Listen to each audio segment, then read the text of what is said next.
El Alzheimer es una enfermedad neurodegenerativa progresiva, lo que nos quiere decir que esta va a empezar con síntomas leves y van a empeorar con el paso del tiempo. Esta enfermedad al comienzo tiene leves repercusiones en memoria, lenguaje y funciones cognitivas, pero en las fases más tardías estas funciones van a ser mucho más afectadas, dándose como una consecuencia la muerte del paciente. Si bien no se conoce exactamente lo que causa la causa de la enfermedad, nos menciona la proteína beta-amiloide que genera placas y la proteína tau que genera ovillos. Estos serían los responsables de acumulaciones que producen a la muerte de las células, causando problemas cognitivos en el paciente. En cuanto a las causas, como ya hemos mencionado, eres de la proteína beta-amiloide y de la proteína tau, aunque también existen factores de riesgo para contraer esta enfermedad, como son las mutaciones genéticas. La edad de 65 años en adelante es más común a desarrollar la enfermedad. Sin embargo, puede desarrollarse antes de los 65 años, siendo menos frecuente. Otro factor de riesgo es el gen E4 de apolipoproteína E, que estas van a ser heredadas por todas las personas, ya sea en tipo E2, E3 o E4. La forma E4 es el condicionante para sufrir el Alzheimer. Una persona que tenga solo uno tiene 3 veces más riesgo y si tiene 2 el riesgo aumenta hasta 8 a 12 veces más. Otro factor de riesgo está la historia familiar, también el deterioro cognitivo leve, riesgos de enfermedad cardiovascular, la educación que también tiene un punto clave para contraer esta enfermedad y tenemos también las lesiones cerebrales traumáticas.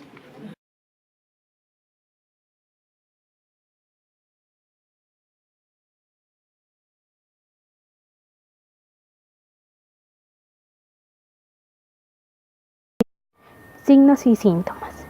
En el 99% de los pacientes sufren algún tipo de trastorno de conducta, donde se comienza con cambios sutiles de la personalidad, con una apatía, distimia o desinhibición. En casos más avanzados se dan ideas delirantes, casos de colopatía, identificaciones erróneas, alucinaciones, irritabilidad, agresión, agitación, deambulación errática y fraccionamiento del sueño. Estos signos y síntomas también se pueden dividir en fases, en una fase preclínica, en una fase de demencia inicial, en una fase de demencia demorada y en una fase avanzada.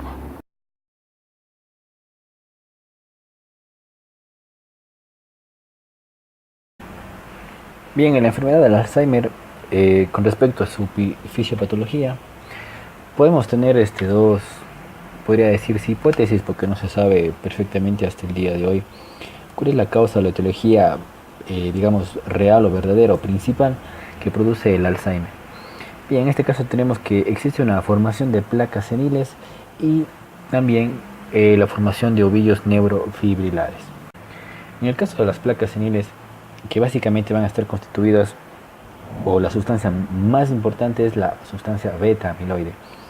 Pero además de esas tenemos lo que es la alfa-sinucleína, alfa-1 antiquimiotripsina, alfa-2 macroglobulina, apoliproteína E, ubiquitina y las preselinas. Bien, todas estas sustancias van a conformar lo que son las placas seniles, que lo que van a ubicarse es entre las neuronas, ¿sí? Es decir, en el intersticio, es decir, fuera de las células neuronales. Y estas sustancias van a ser neurotóxicas, por lo que le van a producir apoptosis, la muerte celular. Y esto se podría traducir en el futuro como una atrofia de lo que es el cerebro. Por ejemplo, en esta imagen vemos que aquí tenemos las neuronas, ¿no? Con el soma, con sus distintas prolongaciones, los axones y las dendritas, y vemos que entre ellas hay esta sustancia de color medio café, medio marrón, que corresponde a las placas de beta-amiloide. Como vemos, están fuera de la neurona y estas, como dijimos, eran tóxicas, lo que va a producir una muerte de la célula neuronal, y esta va obviamente a interferir las comunicaciones o las sinapsis entre las neuronas para los diferentes procesos que realiza el cerebro. En el caso de los ovillos neurofibrilares, va a haber una hiperfosforilación de una proteína llamada la proteína tau, que esta proteína se encuentra normal dentro, digamos, dentro de la célula neuronal, y lo que realiza es una estabilización de los microtúbulos que conforman este citoesqueleto de la neurona. Pero cuando existe una hiperfosforilación de la proteína tau, lo que va a haber es una disociación de los microtúbulos y se van a formar estos ovillos neurofibrilares dentro del citoplasma celular y va a haber una acumulación citoplasmática de tal manera que lo que va a producir es una interferencia del transporte de las axonas, por lo tanto se va a disminuir las conexiones neuronales y las sinapsis entre ellas. Y asimismo va a producir una muerte neuronal por una apoptosis. Y esto en un futuro se va a traducir en una atrofia, como vemos aquí en imagen. Tenemos en una primera parte una imagen de las neuronas que están normales, y con la enfermedad del Alzheimer vemos que estos tipos filamentos de color rojo que están dentro de las células son los ovillos neurofibrilares, y estos van a interferir en la comunicación de las células y va a producir una muerte por apoptosis. Y aquí también se puede ver lo que son las placas amiloides, que es por fuera. Entonces, sumados estos dos efectos, van a provocar una atrofia progresiva del cerebro, que se lo puede comprobar a través de diferentes exámenes de imagen y obviamente después tras una evaluación post-mortem, es decir, bajo una autopsia. En esta imagen podemos ver un cerebro normal, ¿sí? Y un cerebro con Alzheimer. Como vemos, se nota la atrofia de la estructura cerebral, con un agrandamiento de los ventrículos, también una dilatación de los surcos, y obviamente vemos una atrofia, un encogimiento de una contracción del tejido cerebral. Lo que se va a traducir en el futuro es en la pérdida de las diferentes actividades cerebrales, como lo que es la memoria, que es prácticamente lo que le caracteriza al Alzheimer. Algo que hay que destacar es que el Alzheimer va a empezar en el hipocampo y desde ahí se va a distribuir a las diferentes áreas del cerebro. Bien, en la enfermedad del Alzheimer, con respecto a su fisiopatología, podemos tener podría decirse hipótesis, porque no se sabe perfectamente hasta el día de hoy cuál es la causa de la etiología, digamos, real o verdadera o principal que produce el diagnóstico de Alzheimer. En el diagnóstico de Alzheimer vamos a comenzar con las manifestaciones clínicas que tendría un paciente con demencia, como puede ser deterioros de la memoria, un deterioro cognitivo y funcional, es decir, que no puede ejercer sus actividades diarias. Iniciamos con la historia clínica, en busca de factores de riesgo de Alzheimer, como puede ser que sea mayor de 65 años, depresión, sedentarismo, hipertensión, diabetes mellitus, obesidad, tabaquismo, bajo nivel educativo, trauma o infección crónica. En exploración física y psicológica se busca problemas con la memoria, apraxia, agnosia o dificultad para realizar tareas cotidianas. Con todo esto anterior, si se ha demostrado en el paciente, vamos a ver si existe una presunción de deterioro cognitivo. Por lo tanto, si sospechamos que nuestro paciente tiene deterioros cognitivos y no es debido a algo esporádico, vamos a descartar otras posibles causas del deterioro, como puede ser una depresión, deterioro cognitivo leve o cuadros confusionales. En los dos primeros se puede diferenciar, ya que el paciente puede realizar sus actividades diarias con normalidad, caso contrario al Alzheimer.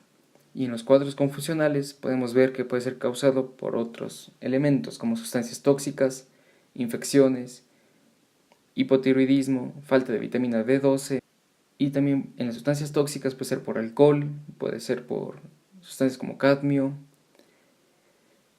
como arsénico. Y para poder descartar esto vamos a realizar un examen de sangre, determinar que los niveles de vitaminas y que no exista nada más aparte de lo normal.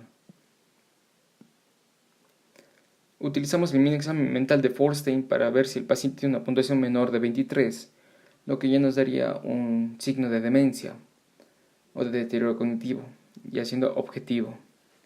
En caso de que no exista un deterioro cognitivo leve, vamos a suministrar una presunción de deterioro cognitivo, vamos a suministrar tratamiento para la prevención. Esto podría ser antiinflamatorios o sustancias que eliminen los radicales libres y así evitar que este deterioro pueda avanzar, aunque no se sospeche de él. Y volvemos a poner al paciente de 6 a 12 meses. caso de que el paciente en el examen mental de Feinstein sea mayor a 23, realizamos el mismo tratamiento de prevención.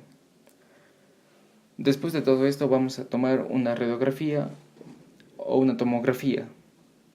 En estos exámenes podemos ver o descartar otras patologías como podría ser un tumor, y también se puede apreciar la atrofia que causaría el Alzheimer en etapas más avanzadas con 300 o 500 miligramos menores del volumen normal, y ver la atrofia en el lóbulo frontal y en el surco parahipocampal. En caso de que no se vea algún tumor o otra enfermedad que pueda causar esta demencia, se confirma la enfermedad con los criterios diagnósticos de la NIN-CDS-ARDA, y determinamos la gravedad del deterioro que presenta el paciente con los test de GPS o FAST para poder establecerlo como leve, moderada o grave. Y según este tipo de gravedad que nos presenta, iniciamos un tratamiento.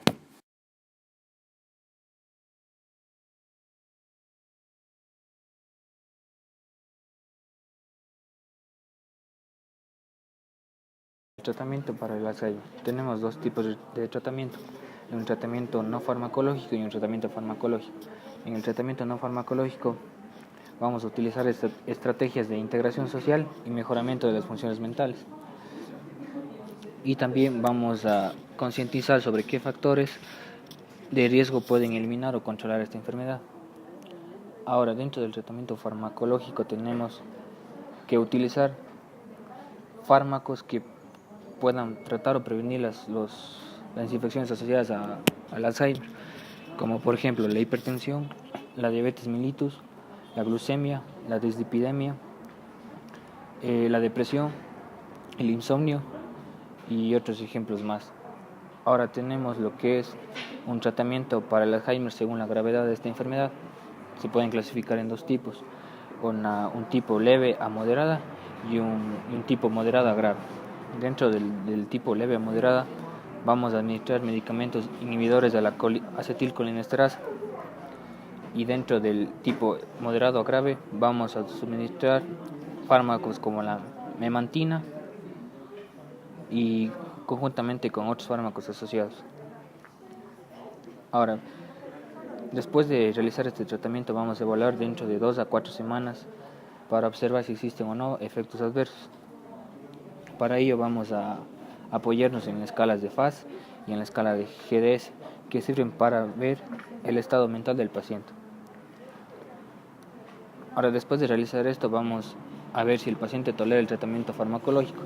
Si sí lo tolera, vamos a mantener el fármaco utilizado y vamos a reevaluar al paciente de 3 a cada 6 meses.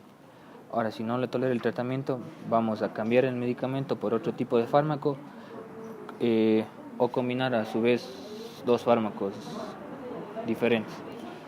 Y también en este caso vamos a evaluar al paciente de 2 a 4 semanas. Ahora, si el paciente tiene efectos adversos a este tratamiento o empeora su cuadro clínico, vamos a suspender el fármaco y vamos a mantener bajo las complicaciones y consecuencias que se pueden producir por esta enfermedad.